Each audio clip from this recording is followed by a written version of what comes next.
Jo, musím šeptat, protože ta akustika je tady tak hrozná, že mi nemůžete rozumět ani jedno slovo. Každopádně jsem tady dneska, můžu už jít do videa.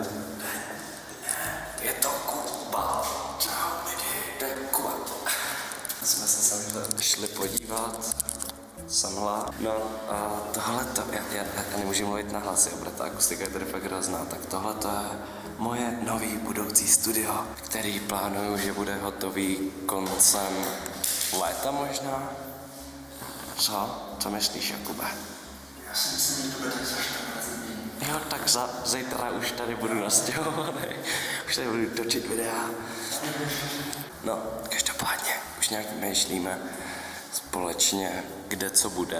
Přemýšlíme, co s tím topením, protože tady tak debilně jako postavený, že to asi ničím. Nemůžu zamknout kolo. Super. Snad řeknu ten komp, který se tady budu bát.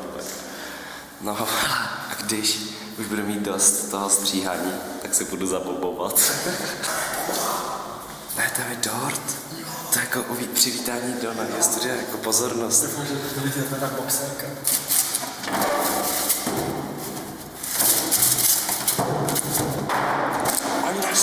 Oni nás dostali. Vidím to tak, že tam budu mít někde stůl, nebo tadyhle budu mít natáčecí zeď. To bych chtěl mít nový pozadí, ale už to cihlovaný. Pro někoho to možná bude rána do srdce. Ne, protože to není rána do srdce. Jakube. No, tadyhle to cehlí. Už slyšíte, podle té akustiky budu muset oblepit akustickou pěnou. Kdybyste se ptali, kde to je, tak je to Praha. Tohle to neříkej, postřihnu, dobrý. Každopádně, celý to bude muset být polepený akustickou pěnou, tadyhle už plánuju nějak zeď a přesně na tady tom bude YouTube button. Tady a potom, ne, tadyhle bude YouTube button a tadyhle bude Golden YouTube button. Jo, ten taky, no. Když tak odebírejte Kubu. Tady to klikněte. Sám klikněte. Sám. A přesně jdete na kanál Kuby. Kubo? Jo. To seš ty. Tak, nás tak hrozně těším. Bude úplně skvělý. No, nejvíc by se mi hodil stůl, přesně. Na tomhletom místě ten skloný popaň. Ne, Kubo, klidu.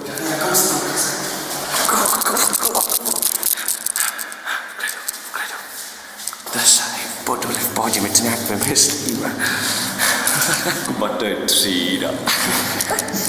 Musím říct, Kubo, že se fakt těším. Na moje videa, jo, taky. Jo, když tak jeho kanál máte tadyhle. Tady takhle. Sice tam ještě nemá žádný videa, ale budou fakt dobrý. Fakt. Že budou dobrý, Jakube.